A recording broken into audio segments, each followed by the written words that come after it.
Thanks for joining us for this special conversation with Edward Prado, the U.S. Ambassador in Buenos Aires from May 2018 to January 2021. Ambassador Prado was a former U.S. attorney, district court judge, and judge on the Court of Appeals. He joins us from San Antonio, Texas. And we have a special guest host for this conversation. It's my friend and colleague, Noah Mamet. He served as ambassador in Buenos Aires directly before Ambassador Prado's arrival from January 2015 to January 2017. He joins us from Marina del Rey, California. Noah, Edward, welcome. I look forward to hearing about your experiences representing very different U.S. presidents and interacting with very different Argentine governments. And I want to learn your views on the U.S. relationship with Argentina today. Over to you, Noah. Thanks to the Argentina Project at the Wilson Center.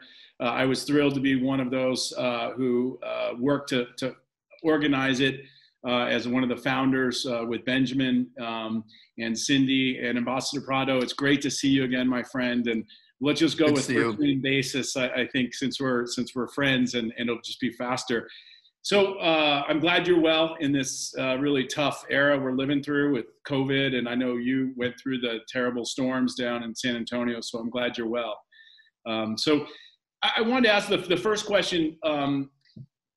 What were your expectations going into the job as ambassador? Because you were a non-career ambassador like me and like many others that we know.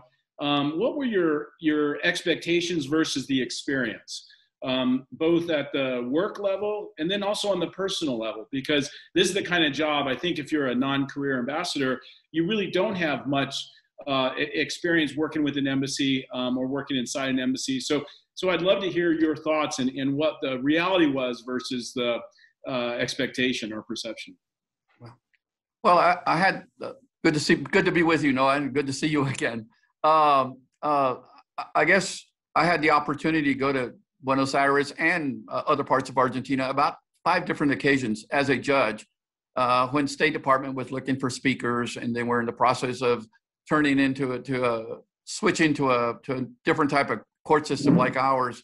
And so I was invited and I went and enjoyed meeting judges and prosecutors and lawyers. And that's how I got to know and be interested in Argentina. Living in a house like the Bosch Palace, I went from my house with no assistance and help here to all of a sudden you have a staff of 9 people that are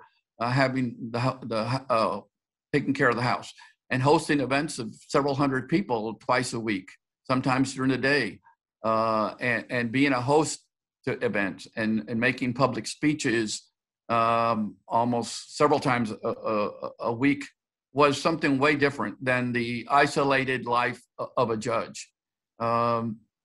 Getting to meet people in the executive branch of Argentina, being there in Argentina at the Capitol, you met every person on the staff, almost every person on the president's staff, ministers, the cabinet level people, mayors, governors of provinces. As a judge, I just didn't meet people of that type. Well, I want to congratulate you. I want to congratulate you on a great term in representing the United States. I always felt that representing the United States abroad is the greatest honor you can have, I think, in your professional life. And so we met, I think, the first week or 2 after you arrived, and you were very gracious to me. And I just want to congratulate you on a great 3 years. We had something in common because we both served when they had 2 different presidents. Actually, I was there basically 1 year with Christina, President Kirchner, and then 1 year with President Macri. And so I wanted to ask you, because you had 1 year, a little bit less, I think, with President Macri, and now the rest of your term with President Alberto Fernandez. Tell me your experience and your personal relationship, if you had one, with the 2 of them. What was it like to work with them and sort of, you could say, their ministers, their staff? Yeah, well, I had to hit the ground running because the G20 was coming up in a few months after I got there, and you had many G20s leading up to the actual G20.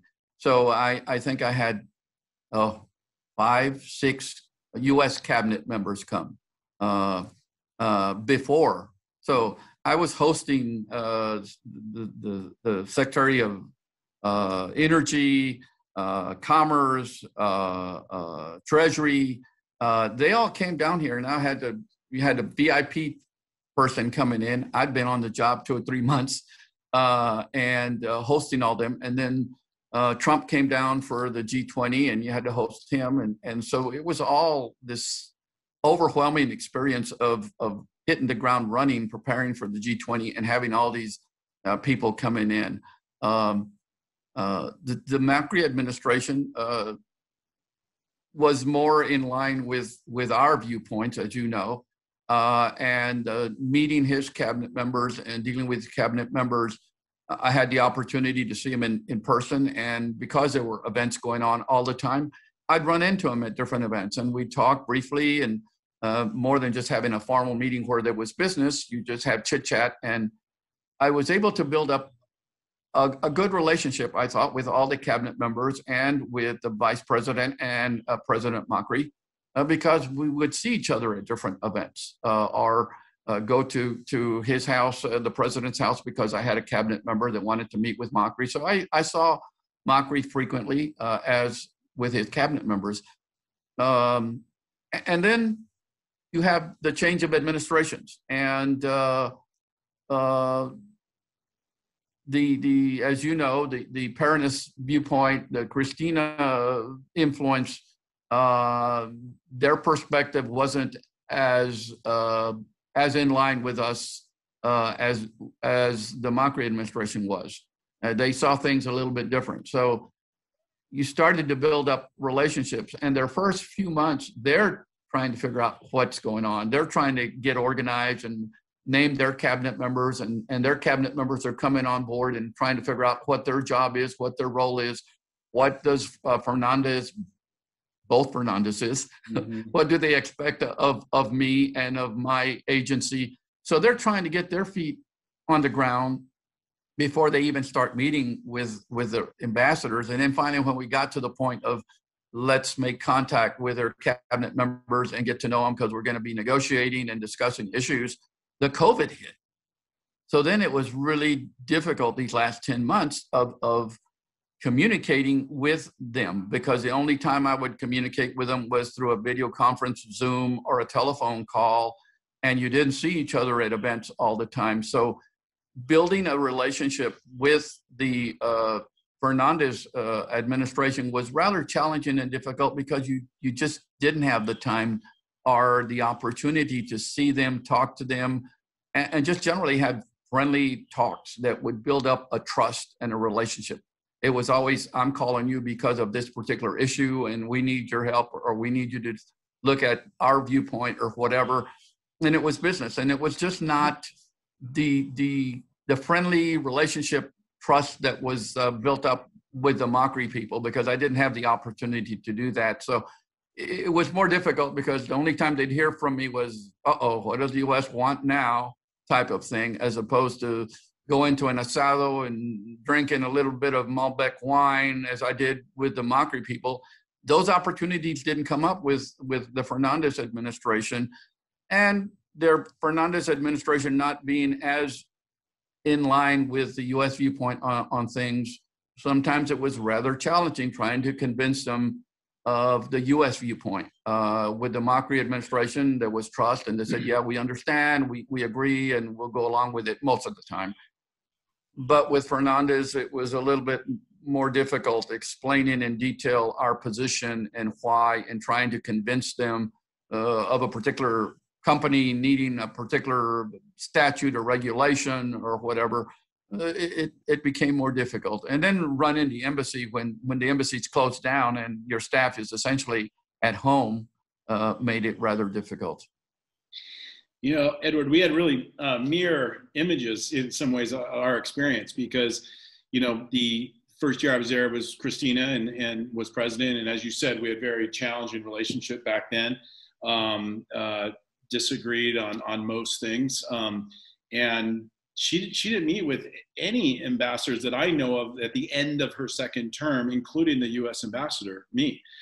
And when I told people that, they couldn't believe it, because no matter what the government is around the world, they always will meet with the U.S. ambassador, even if it is over disagreements. But I told DC, I said, don't take it personal. I'm not taking it personal. We have an agenda that we're moving forward on.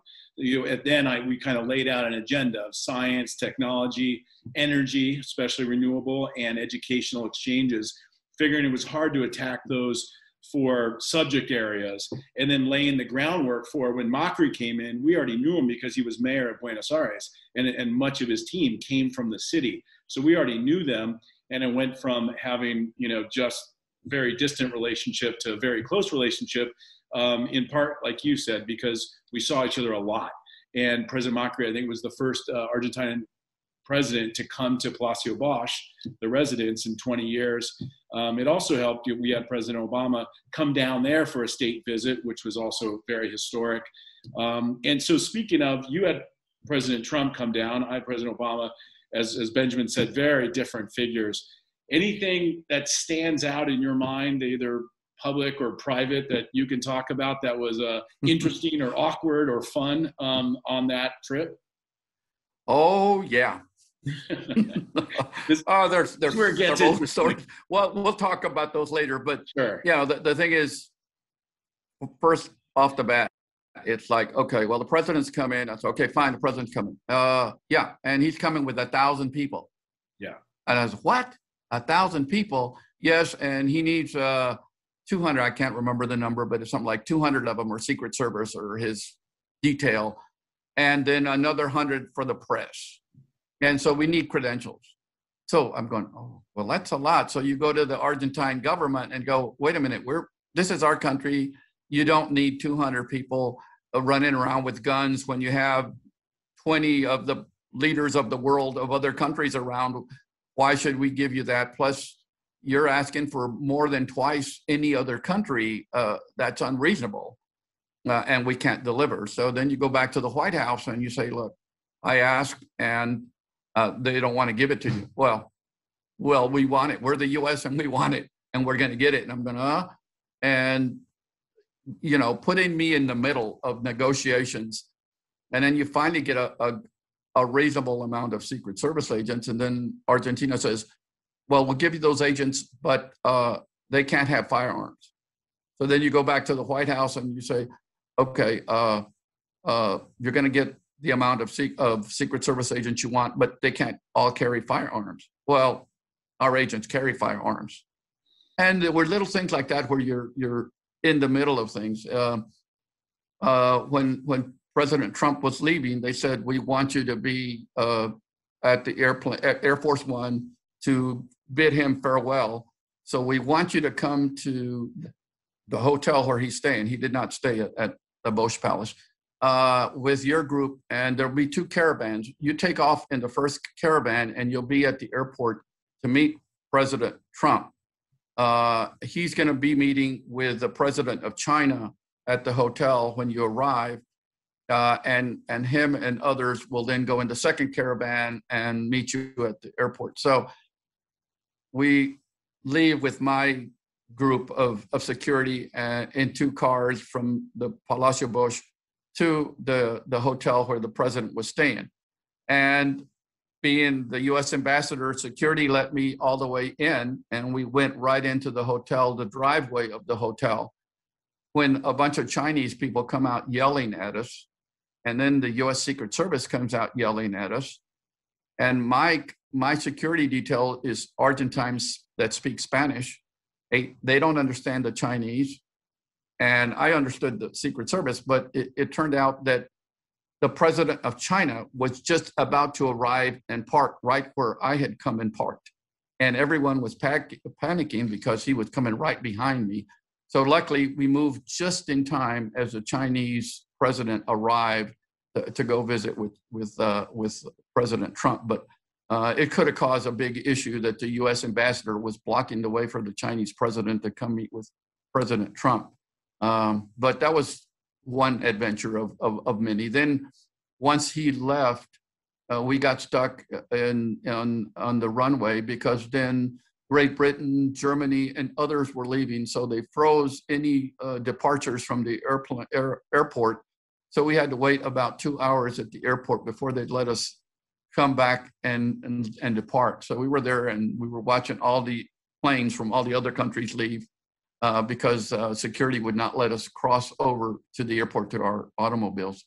But it was an adventure. It was interesting. Opportunity that I never had to meet the president and meet cabinet members. I think being in Argentina, I met cabinet members and president, which I've never had done in the U.S. As a judge, you just aren't involved politically. And it was kind of awkward to all of a sudden be involved in the political area of things and being part of the executive branch. Never having been part of it. So.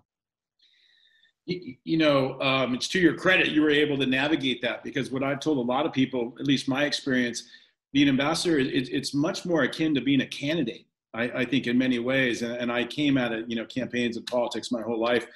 And it reminds me your funny story. I had similar, in some ways, President Obama came down and he stayed at Palacio Bosch. As you know, he was the fourth president, U.S. president over the years to stay at Palacio Bosch. And they basically say, look, he will say at the last second who goes in the car with him. It depends on his mood and the time of the day and the issues. And so there was ambassadors, at least with that president, you may or may not go with him in the Beast, in the limousine.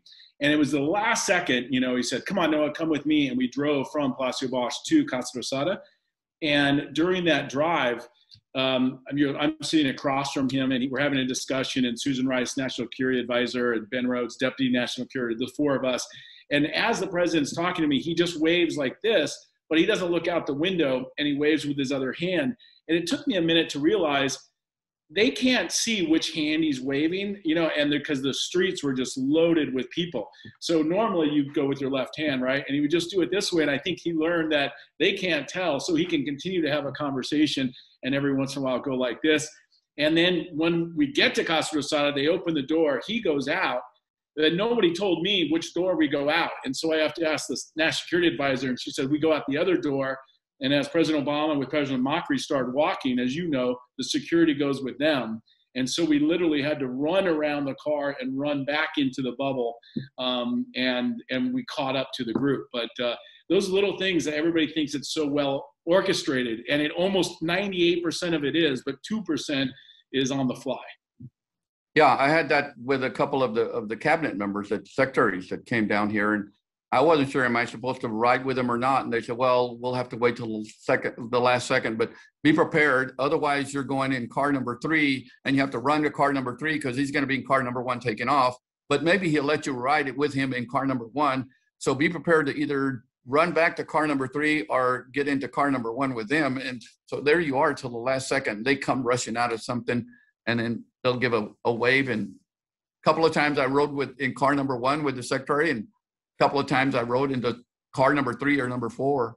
But you have little, I guess I can tell this story, but little things when the Deputy Secretary of State came, and he came with Ivanka Trump.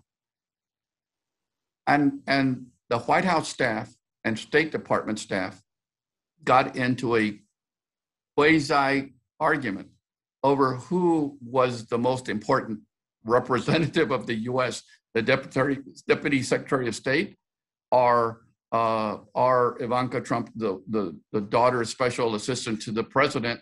And then my staff is saying, you're the ambassador, you're the highest ranking American here, not either one of them. You're the judge. Either one. Yeah. So it's like arguing over whose car was going to go first in the caravan.